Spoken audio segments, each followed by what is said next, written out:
Oh my gosh, I've just arrived at Les Hautes Roches, which is located a short drive from Tours in the Loire Valley in France. This Relais and Chateau boutique hotel has 14 rooms, which are built into beautiful caves of an old monastery. It has a gastronomic restaurant, a bistro, you'll have a pool, as well as a petite vineyard, and we're going to take a tour. Les Hautes Roches is located in Rochecorbon, France, just outside of Tours. It is a unique luxury boutique hotel built within an old monastery and cave system, offering 12 troglodyte rooms carved into rock. It is known for its peaceful ambiance, modern comforts, and stunning views of the Loire Valley. As guests arrive, they walk through this gorgeous cave-like hallway painted with beautiful forest paintings. As you exit the elevator, turn right, you'll see some orchid plants, and this is the check-in desk. Lots of natural sunlight, beautiful old paintings framed, and then a lovely white marble staircase leading up to several of the rooms. One of my favorite features of this gorgeous Relais and Chateau property is the fabulous gardens. Look at the purple flowers here. There's lovely seating and a beautiful petite vineyard. So we're going to skip through here. We were visiting in April, so long before the grapes started really growing, but if you were coming here in the fall, these would be heaving with grapes. As we skip out into the exterior of the hotel, you'll see several of the rooms are built right into the mountain and cave. This is a tour of the signature suite. It's absolutely gorgeous. You've got a 4-poster bed, a huge living area with several plush couches, and you can see that the room is built directly into a cave. You've got a fireplace, a workstation, and then we're going to swing our way into the bathroom past the television, and you'll have a rain shower as well as a gorgeous soaker tub. I really loved how everything was so white and bright. Now we're going to head right back through the bathroom again. Notice the ceilings are all carved right out of the rock. A lovely seating area with bedroom. And then let's check out the view from this gorgeous suite. We can see the Loire River, the pool to the right, a beautiful green space, and several other rooms built into the stone. Now we're going to go from the check-in area to the fabulous bar. The cocktail bar is also built right into stone. You can see there's an original kitchen and oven right there, and really chic bar where you can order classic French cocktails, aperitif. This is a great place to come for a drink before you head over to dinner. Really enjoyed some of the modern elements like these movie posters and old record player. There's a little nook to the right here. You can enjoy a private sipping experience, booking this out if you have a special honeymoon or family get-together. The patio is also sun-soaked, so hopefully you get as lucky as me and have a beautiful blue sky day with sun. Upon arrival, I ordered a glass of local sparkling wine and enjoyed a suntan while enjoying the views of the Loire River. The hotel boasts 2 restaurant concepts. The bistro is the more casual, open for breakfast and dinner, and it spills right out onto the terrace. Breakfast is served, of course, out of a cave, and here's the selection. We've got lots of jams and peanut butters, Nutella, local cheeses, yogurt, fruit salad. Swing to the left, and your carb dreams are about to come true. The number of sweet cakes. We've got homemade brioche. We've got a delicious sourdough specked with delicious raisins, and we've got bread puddings as well as a chocolate cake. These are fresh fruits, local juices, freshly pressed, a selection of charcuterie and smoked salmon, as well as a hot table with sausage, bacon, and scrambled eggs. I ordered a cappuccino and enjoyed a selection of those pastries. At dinner, the bistro offers classic French fare. Start with a cocktail, and then you'll be given a few goyets, and then we enjoyed a delicious open pheasant ravioli, as well as their beef special with tagliatelle noodles, a really simple and divine dish with a local red wine sauce and mushrooms. Dessert was the signature profiteroles with chocolate and hazelnuts. Filled with a chocolate fudge in the center, this is a must-try. The gastronomic restaurant is in the Michelin Guide. It is a absolute must. The interior is jaw-dropping. They have beautiful chandeliers, an aperitivo cart, and lots and lots of locals come here on weekends for special occasions, and the hotel packs out with guests staying at the property. Open up the menu. You can order a la carte or take 2 different tasting menus, one's for smaller appetites. I started with a local cocktail with Chambord, and then they brought out a selection of amuse-bouche. Look, there's like about 5 or 6 of these different little guys. A delicious treat in every little burst of flavor in your mouth. And then I had a fabulous shrimp appetizer topped with a creamy foam. And the sommelier was on point, offering suggestions for various glasses from the region. I also ordered this fabulous terrine and these local pillowy gnocchi with a creamy wine sauce. Local red wine was a splash with this steak topped with the absolute creamiest béarnaise sauce. And the chef came out. He looks so young and he's incredibly talented. Came over to socialize with all the guests. And then they rolled up the Big Mama fromage table. Look at all these cheeses. I was absolutely thrilled, so make sure to leave room for the cheese course. They have plenty of cheeses that are locally made in the Loire Valley, as well as across France, like Camembert, and they even had a few cheeses from throughout Europe, like a Manchego. Of course, I had to finish my visit to the hotel with a French soufflé filled with a Calvados pear caramel sauce. If you're visiting the Loire Valley and visiting Tours, head to Les Hautes Roches. If you're a foodie, you're absolutely going to love every minute of your time at this beautiful hotel. The Loire Valley is the perfect weekend getaway from Paris, or a great addition to any French road trip. We're starting off at the Domaine de Chaumont-Sur-Loire, which is a historic estate in the heart of the Loire Valley, which boasts a rich history and vibrant present as a center for contemporary art and fabulous horticulture. The estate's famous gardens are known for their International Garden Festival, featuring innovative garden designs each year, which brings some of the world's top landscape architects to the Loire Valley. The festival runs from April until the fall, so come here during the warmer months of the year to really enjoy fabulous flowers. I started my tour of the chateau's domain by exploring the parklands, which feature a handful of absolutely beautiful contemporary art pieces. So the chateau is famous in the Loire Valley for being known as the best property for art fans. This is a particular piece made by an artist from Barcelona. Once you're finished checking out all the art, we recommend heading to the stables, which were designed by the Alp of Maison Hermès, which were considered the most luxurious in Europe at the time. So these were the absolute most iconic stables when they were built in France, and today it's hosting amazing art exhibits all throughout the stables. This is an outrageous sculpture of an elephant made with a 3D printer. Some of the rooms of the stables pay homage to the purpose of the stable, so you've got some horses as well as some of their saddles. The original fortress was built around 1000, and the chateau has evolved through various architectural styles, including Gothic and Renaissance. The chateau itself has had various owners, including Catherine de Medici and Diane de Poitiers, who exchanged it for Chenonceau. The chateau has also hosted a variety of historic figures, including Nostradamus and Benjamin Franklin. You can spend about 1 hour visiting the gardens, as well as an hour inside the castle. They offer guided tours, so if you're someone who really likes to learn about history and fun facts, highly recommend booking a guided tour. You'll enjoy a contrast between the historical elements of the antiques and the artworks inside, but also really surprising and delightful contemporary art. My favorite room was this one because I'm a foodie and love a regal dining table. This room also was quite fascinating. It's the library, and they've put glass books on the shelves.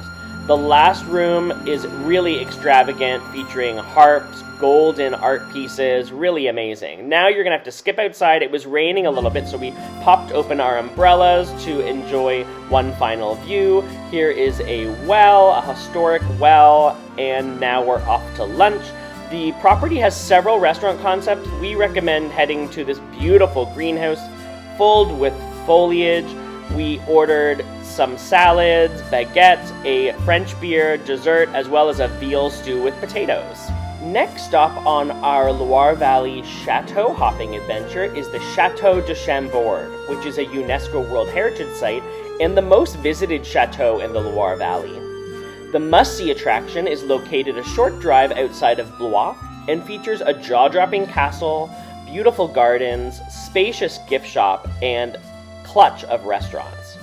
Built as a hunting lodge for Francis I, it's the largest chateau in the Loire Valley, featuring over 400 rooms and nearly 300 fireplaces. This was my favorite room as a foodie because it's the kitchen, so you can see gorgeous copper pots. It's just amazing. The chateau is known for its unique double helix staircase, a remarkable architectural feat that allows people to ascend and descend without meeting. While Chateau Chambord is truly grand, it's quite shocking to realize that it was rarely used as a royal residence, and its architectural style, including Italiente details, marked the French Renaissance. The chateau is also surrounded by a 32-kilometer perimeter wall. Tapestries throughout, really jaw-dropping. Make sure to take the time to really stare at those tapestries to see the story. You'll find lots of gorgeous sculptures, little trinkets and historical artifacts, beautiful ceilings. Really take the time to look at the intricate details of these stone carvings, and of course, beautiful stained glass.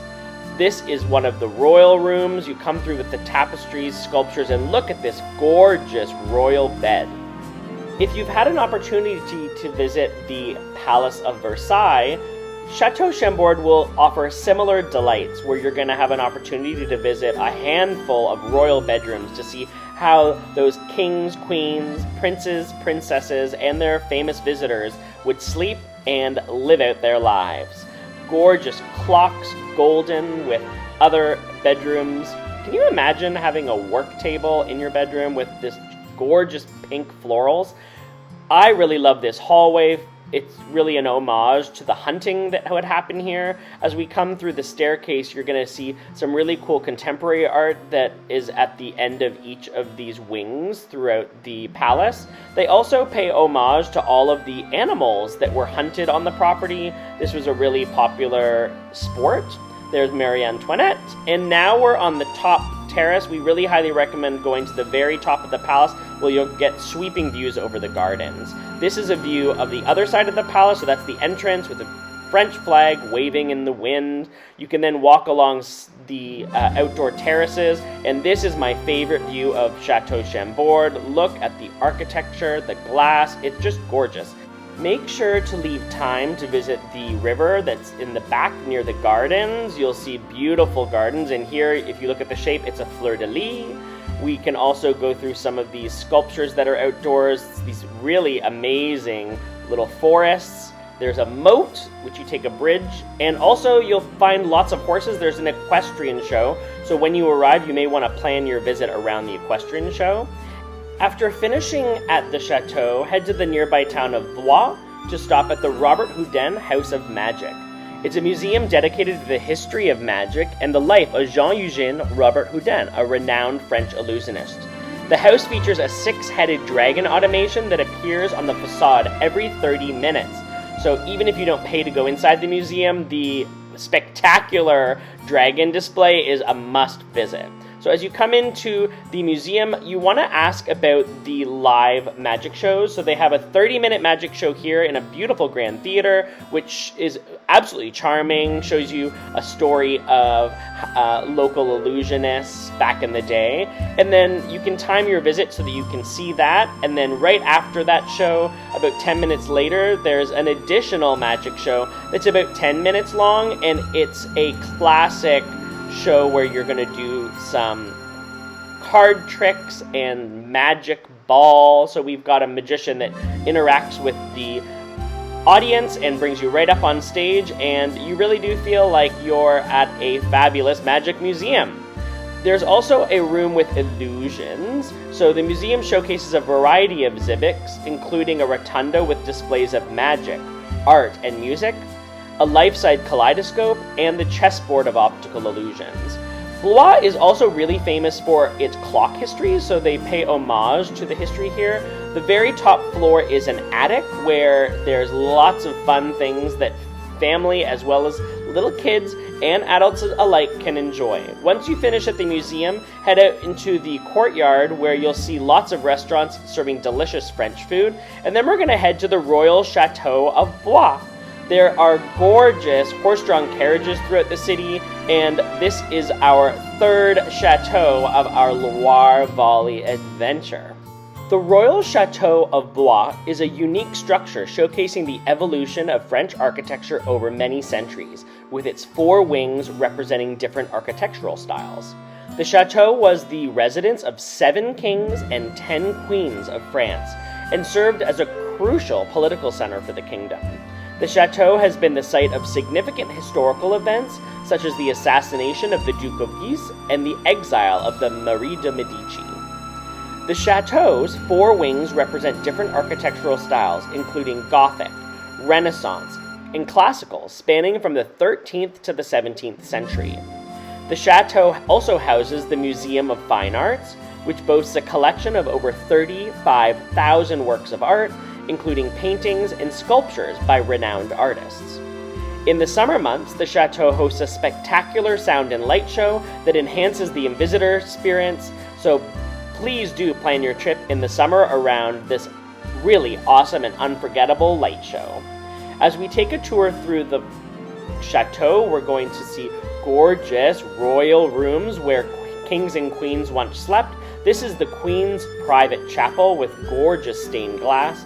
The king's bedroom is particularly impressive. Look at all that gold. Through the window, you can actually enjoy really beautiful views of the city below.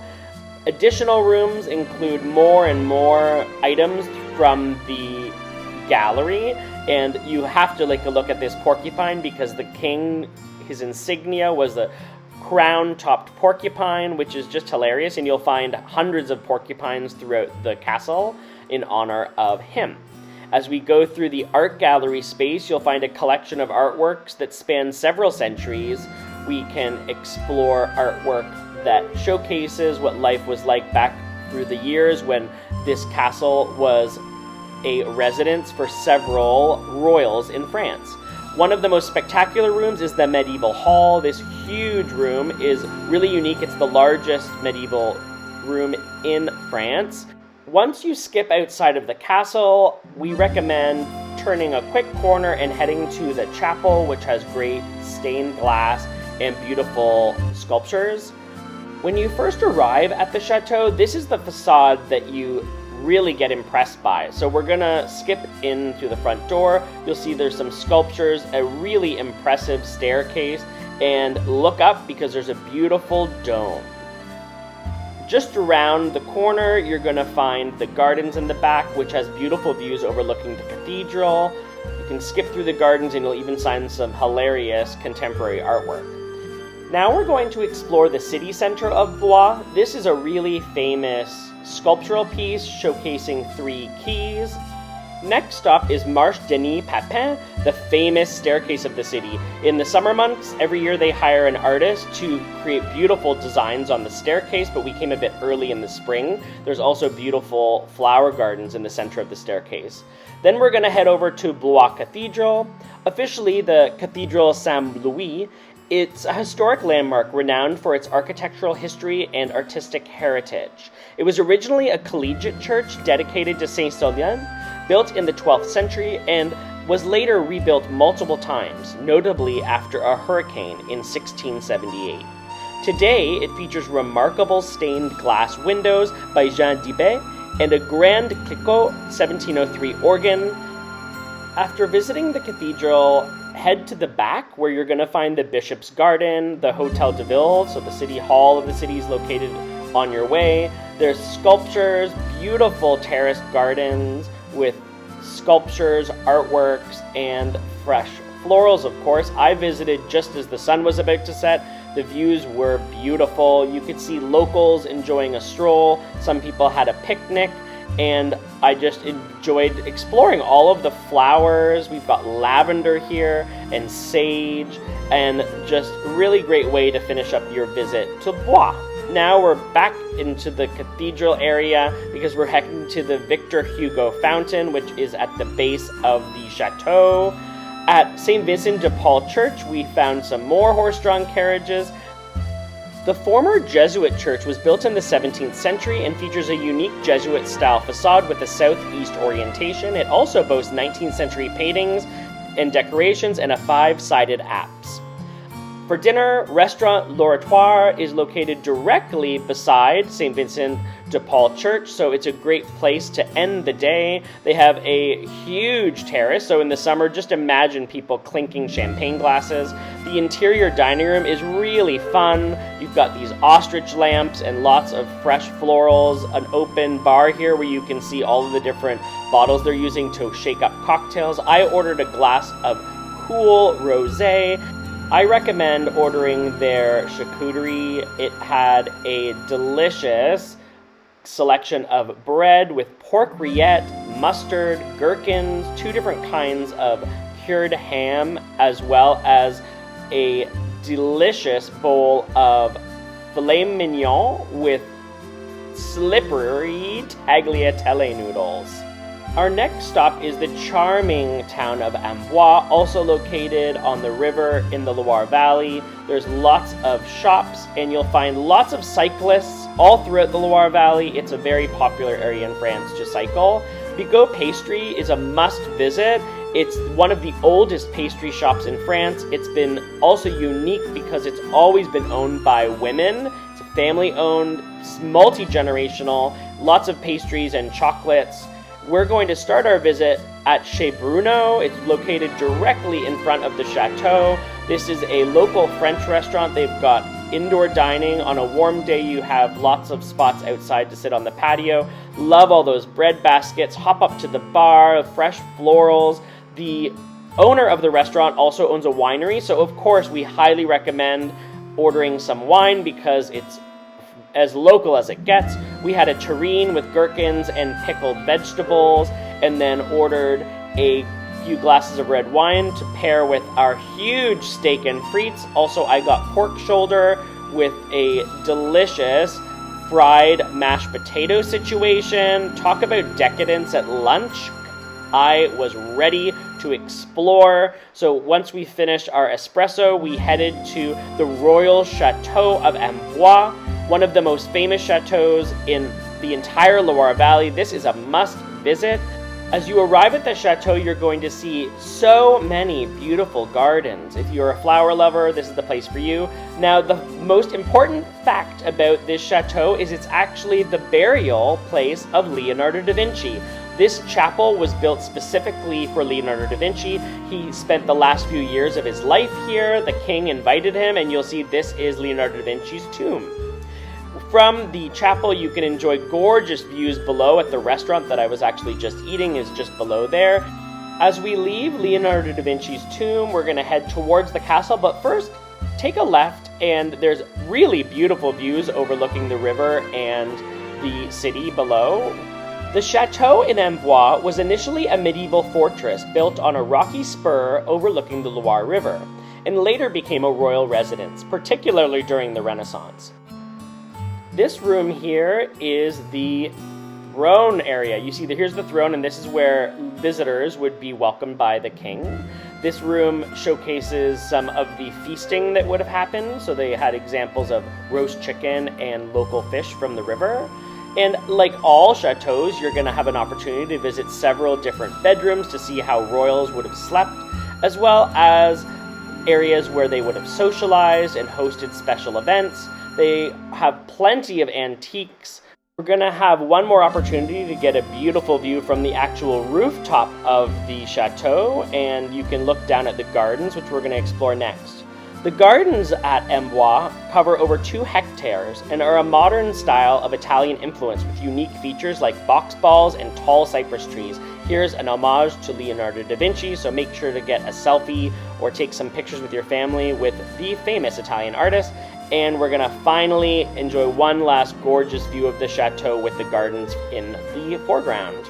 Next is Marc Bredif Winery. This is a really historic winery located just outside of the city of Tours, properly known as Domaine Marc Bredif.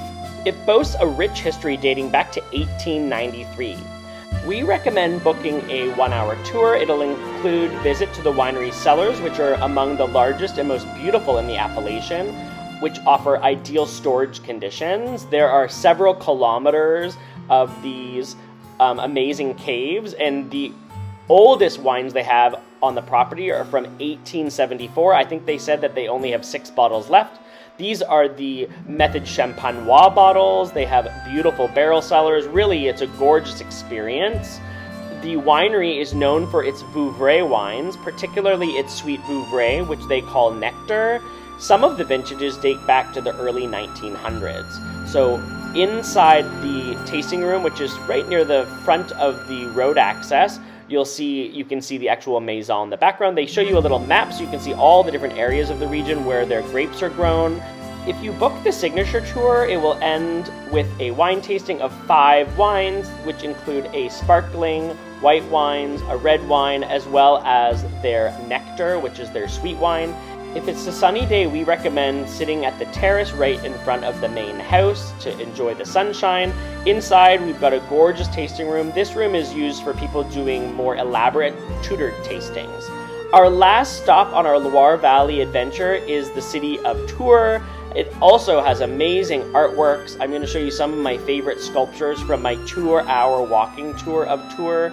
There is, of course, a gorgeous river. Like throughout the Loire Valley, you're going to always be close to a beautiful river, and you can enjoy walking over pedestrian bridges and historic stone bridges. There's, of course, beautiful French boutiques. I really liked going to La Cure Gourmande. This is a French sweet shop, so they sell everything from candies to cookies. It was Easter when I visited, so they had lots of chocolate eggs as well as jellies. If you're a fan of sweets, when you're visiting Tours, head in here. They offer a couple samples and take a box home to snack on your road trip.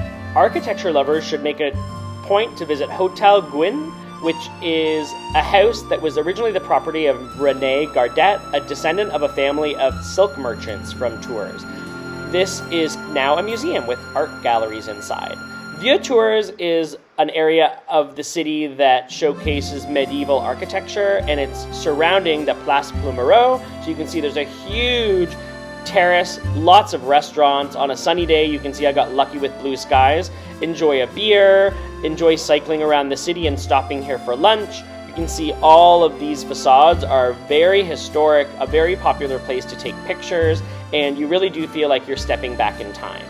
We're going to continue our pedestrian stroll through Tours and stop at the Basilique Saint-Martin de Tours.